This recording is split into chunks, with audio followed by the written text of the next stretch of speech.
Hi, in today's video, we're going to solve Pure Math 2 paper from May-June 2022 series. Let's have a look at the first question. Okay, this question is about writing an exponential expression in a linear form, and in order to do so, we'll have to take the natural log of both sides. So it's going to look like this. Log y equals to natural log of 4 to the power of 2x minus a, and now we can use laws of logs to write it in this form. Okay, now we're going to expand the brackets on the right side. Right, and now we have to show that the gradient of the straight line is natural log 16. So the gradient is the number next to x. So it's 2 natural log 4. Or we can just bring this 2 as the power of 4, and it's going to be natural log of 4 to the power of 2, which is 16. Okay, now we have to determine the value of a, and in order to do so, we can substitute the point on the line, which is 0 and minus 20.8. Now, you have to be a little bit careful about the y-coordinate of this point, because it's not just y, it is actually a natural log y, because this point on a straight line.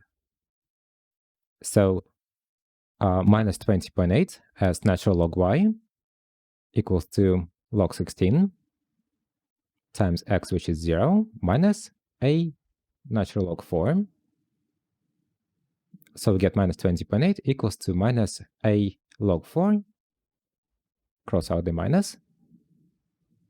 And we can find a from here. It's going to be 20.8 divided by natural log 4. And that equals to 15. Okay, next question, trigonometry. And first of all, let's get rid of all the tangent, cotangent, and secant. So first, replace tangent with sine over cosine. Next, cotangent would be 1 over tangent. So therefore, I'll multiply by cosine over sine. And finally, secant is 1 over cosine theta. Now let's get rid of the fractions and multiply both sides of the equation by the common denominator, which is going to be sine theta times cosine theta. Okay, over 1. Okay, and I get this when I multiply it, which allows me to cross out the denominator of each fraction, like this. So now I'm left with 7 sine squared theta plus 4 cosine squared theta minus 13 sine theta equals to 0. And now we're supposed to get the equation in terms of sine only, so I can replace cosine squared with 1 minus sine squared.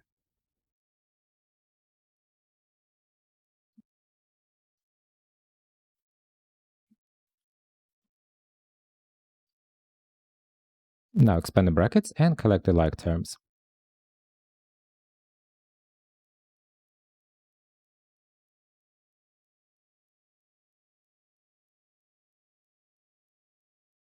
Okay, and finally we'll get 3 sine squared theta minus 13 sine theta plus 4 equals to 0. That's our quadratic equation. Okay, now we have to solve that equation. So I'm going to use the quadratic formula. And I'll get sine theta equals to minus b plus or minus square root of b squared minus 4ac divided by 2a. Okay, 11 over 6. And now if I take this with a plus sign, I will get 4. And if I take the minus sign, that will be 1/3. Now substitute back. So sine theta equals to 4. Or sine theta equals to 1/3. Now, if you take the inverse sine of 4, you'll get on a calculator math error. That's because sine can only take values from -1 to 1. So the first equation has no solutions. Now for the second one, when you take the inverse sine, you get the first value of theta, which is 19.5. And now to get the second value of theta, when you do the inverse sign, you'll have to do 180 minus your first solution. And that gives us 160.5. And then just a side note, for cosine, you'd have to do 360 minus the first one. Okay, so now both values are within the range of 0 to 360, and we can state both of them as the final answer.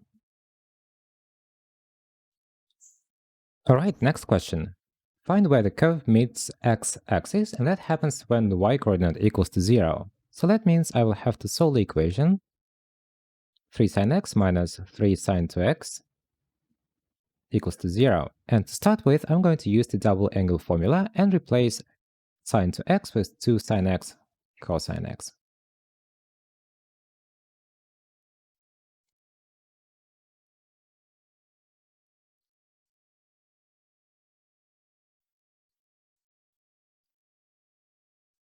And now, at this point, a lot of people would divide by sine x. That's bad practice, because if you divide by something that contains the variable, you are very likely to lose some solutions. So a better idea in this case would be to factorize and bring 3 sine x out of the bracket.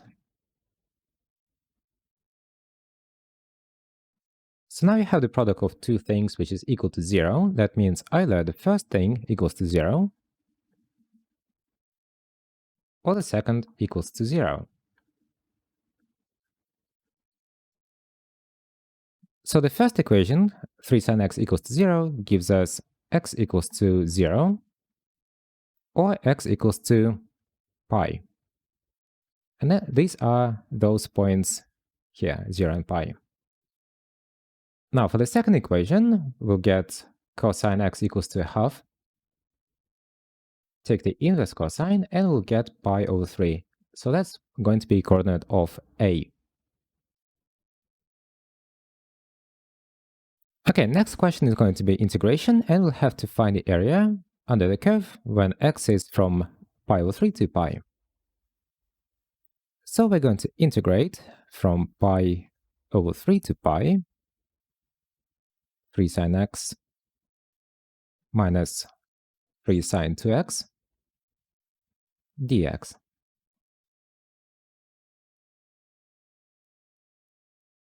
The first one is easy. It's minus 3 cosine x. And for the second one, it's going to be positive 3 cosine 2x, and then to compensate for the chain rule, we'll have to divide by 2. And now our limits are from pi over 3 to pi. Now we're going to substitute the upper limit, and we'll get 3 plus 3 over 2 minus, substitute the lower limit, and we'll get negative 3 times a half plus 3 over 2 times negative a half. And when we calculate all of that, that gives us 27 over 4, which is the answer.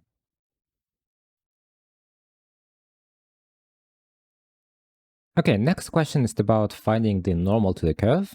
And in order to do so, we'll first need the gradient of that normal, and we'll need the c, the y-intercept. To start with, how do we know the gradient of the normal? We know that the normal is perpendicular to a tangent, and the gradients of two perpendicular lines are connected with this relationship. The gradient of the second curve equals to minus 1 over the gradient of the first curve. Now, how do we know the gradient of the tangent? Well, that's going to be determined by the derivative at the point 4, 2. So that means we'll have to differentiate our equation. Now, for that, I'm going to use the technique called implicit differentiation, and if you're still not sure what it is, I have a separate video about this, so check it out. Right, and I'm going to start by taking derivative of both sides. Derivative of 48 is 0. So for the first bracket, I'll have to use the product rule. Derivative of the first function times the second one plus derivative of the second function times the first one. For the second bracket, I will have to use the chain rule. So first differentiate y cubed, and then multiply by y derivative. Alright, and now I'll have to make y derivative the subject of the formula. To do so, first move 2xy to the other side.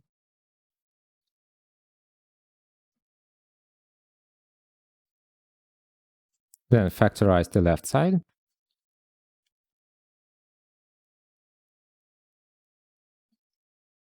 And then divide by the bracket and get the derivative.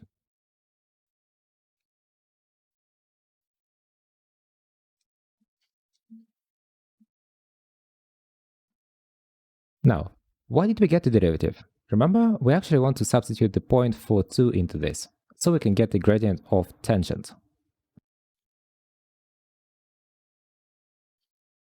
So let's use the point, substitute it, and I will get y derivative equals to minus 2 over 5.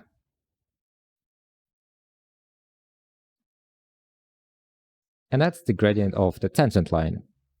Now, let's do minus 1 over that, and we'll get the gradient of the normal. That's 5 over 2. So that means our normal has the equation y equals to 5 over 2x plus c. How to find c? We can substitute the point, again, 4 over 2. So 2 equals to 5 over 2 times 4 plus c. And from here, c equals to minus 8. So all in all, our equation looks like y equals to 5 over 2x minus 8. Okay, now that's not the form they were asking us to get. We have to get it in the form ax plus by plus c equals to 0. Alright then, so multiply both sides by 2. And then move everything to the left side.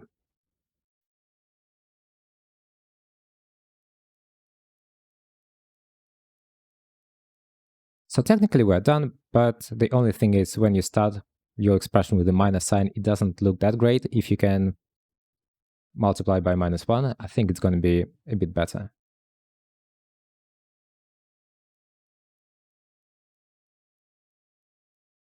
Okay, I will leave this as the answer.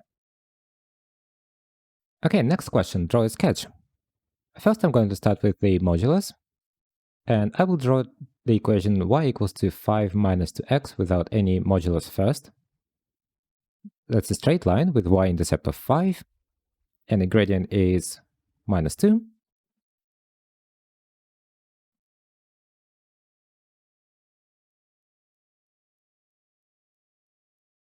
So it's going to be this line, and it's going to intersect x-axis at x equals 2.5. Now, what does the modular sign do? It's going to make all negative values positive, so that means it's going to be a reflection of the negative part of the line. So it does look like this. Okay, now a logarithmic function is going to look similar to this. Should grow a bit slower actually, but anyway. And now here we can clearly see that we got 2 points of intersections, so that means we're going to have 2 solutions, and I will state this somewhere under the sketch. Okay, there we go. Alright, next question, some rearrangements. So first we're going to start with our original equation, the one with the modulus. It is 5 minus 2x modulus equals to 3 natural log x. Now, if you remember our sketch, the graph looks like this. So the part of the graph which was to the right of x equals 2.5, and that's where our largest solution is, was actually reflected on x-axis. So how do we do reflections in that case? Well, we can just put the minus sign in front of a negative number, so it's going to be positive, therefore that will be a reflection on x-axis. So I will simply have to put minus like that.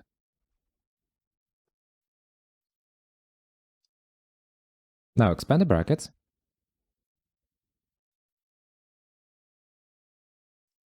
And then just do the rearrangement.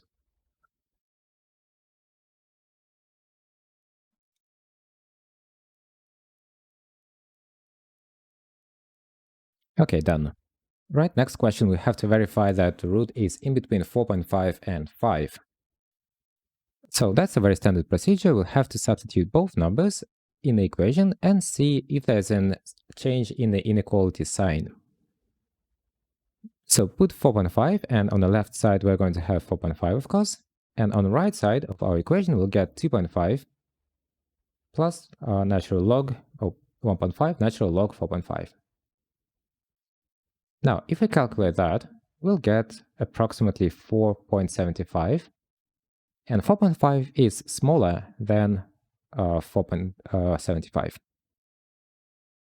When I substitute 5, on the left side it's going to be 5, and on the right side we'll get 2.5 plus 1.5 natural log 5. That equals to approximately 4.91, and 5 is bigger than 4.91. So now again, if x equals to 4.5, then the left side is smaller than the right side. If x equals to 5, then the left side is bigger than the right side. So that means that somewhere in between 4.5 and 5, the left side must be equal to the right side. And I'm going to state this as a bit of a sentence. Inequality change indicates the presence of the root on the interval. Okay, next question, we have to use the iterative formula. And by looking at our equation, the formula is going to be xn plus 1 equals to 2.5 plus 1.5 log xn. Let's write it down.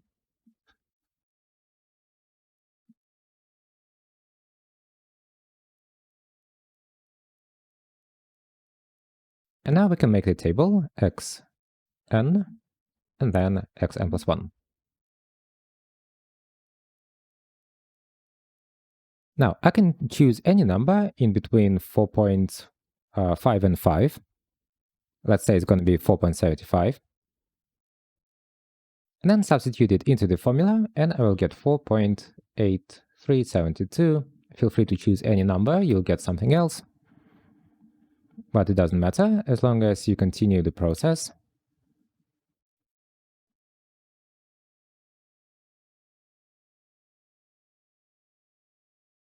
Don't forget to give each result to 5 significant figures.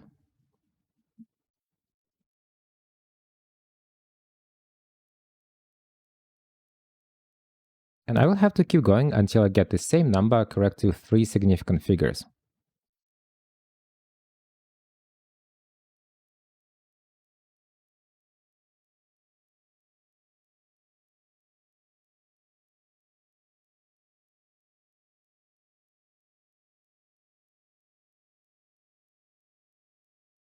Okay, now finally, if we look at the last 2 iterations, we actually get 4.88 correct to 3 significant figures.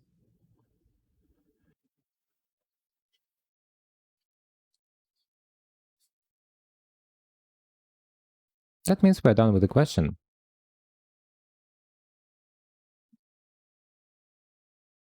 Alright, here we have to differentiate. And then because we're looking for the x-coordinate of the stationary point, that means y derivative must be equal to 0. And for that, I'm going to use the quotient rule.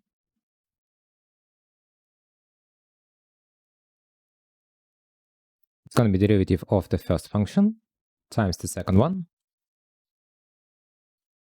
minus derivative of the second function times the first one.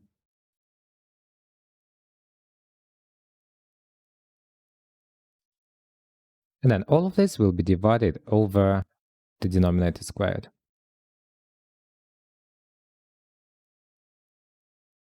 And that should be equal to 0. Okay, now let's continue differentiation. So the bracket with 9 e to the power of 2x, when being differentiated, will give us 18 e to the power of 2x. E to the power of x minus 1 derivative is going to be just e to the power of x.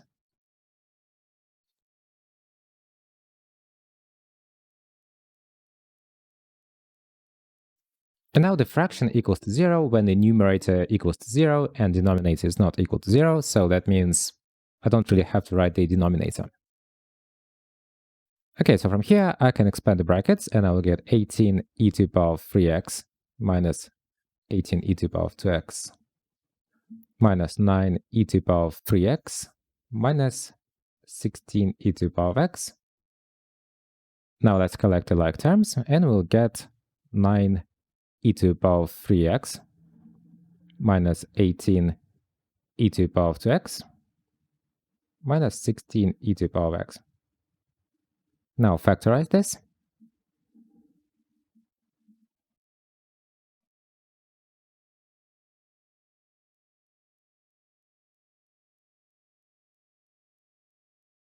And now in the bracket we have a quadratic. And in order to factorize this, we'll have to use two pairs of brackets. Now, when we multiply them, we should get 9 e to the power of 2x. So the first bracket is going to be e to the power of, 3 e to the power of x, and then 3 e to the power of x in the second bracket. And we'll have to guess the numbers so that they're being multiplied and get minus 16. And in this case, you don't have to be a genius to guess them because, well, here they are. It's minus 8 and plus 2. But to be completely honest, let's check back.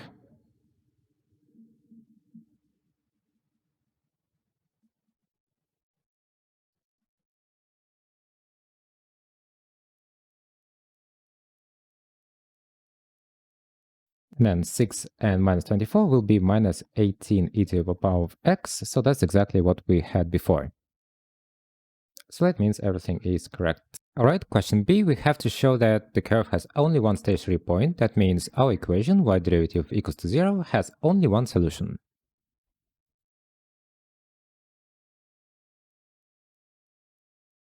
Right, now let's go back and copy this equation, the one in the frame. Okay, so now here we have the product, and it equals to 0 if either e to the power of x equals to 0 or 3e to the power of x minus 8 equals to 0, or the last bracket equals to 0. Now let's solve each one separately. So for the first one, when you try to take the natural log of 0, you'll get a math error. That's because there is no number such as e to the power of that number equals to 0. So this one has no solutions. For the second one, we'll get 3e to the power of x equals to 8 divided by 3 and take the natural log. And for the last one, 3e to the power of x equals to negative 2. That means e to the power of x equals to minus 2 over 3. And now you can't raise e to some power and get a negative number. So that means no solutions again. All right, and they're asking for exact coordinates, not just only x coordinates. So we'll have to substitute log 8 over 3 into our y, which is going to be 9 times e to the power of 2 log 8 over 3 plus 16 over e to the power of natural log 8 over 3 minus 1. Now I'm going to move this 2 as the power of log and get 9e natural log 64 over 9 .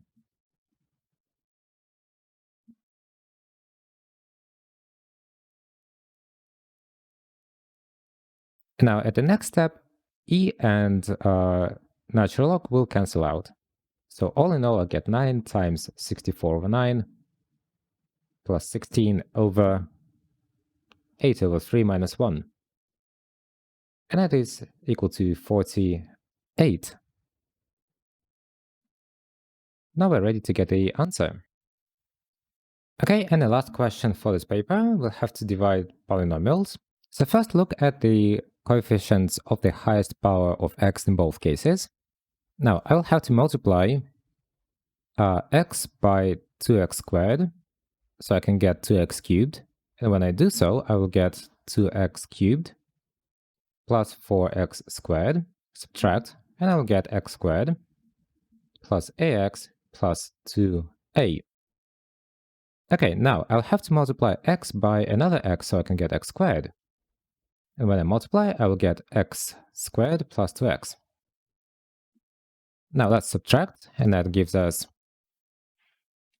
ax minus 2x plus 2a. And now let's bring x out of the bracket, so let's factorize. And at this step, we can multiply x by a minus 2.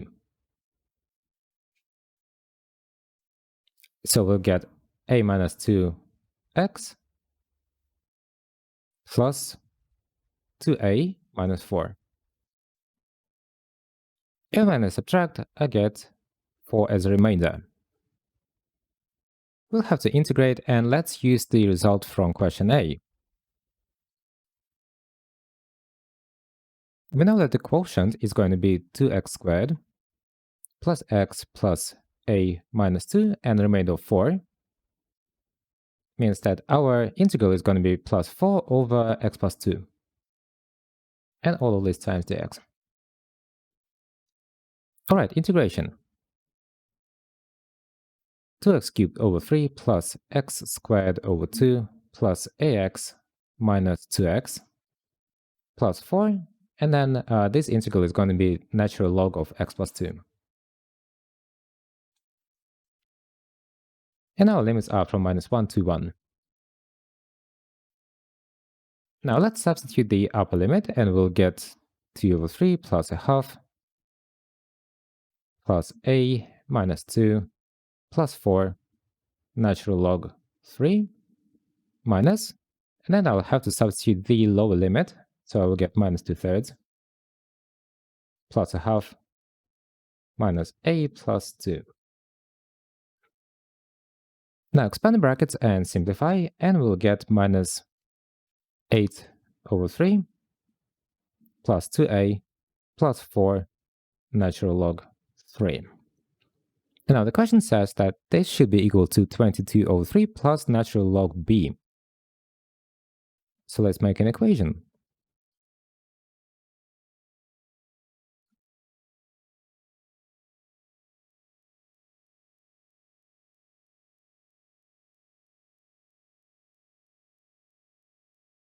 Okay, so now looking at this equation, we can see that 4 log 3 should be equal to natural log b.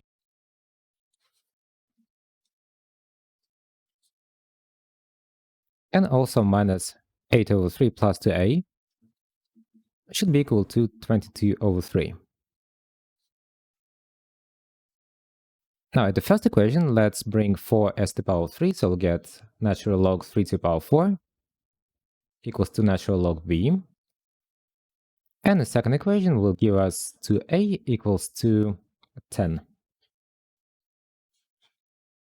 And finally, we'll get b equals to 3 to the power 4, which is 81. And a equals to 10 over 2, which is 5. And I'll state both numbers as the answer.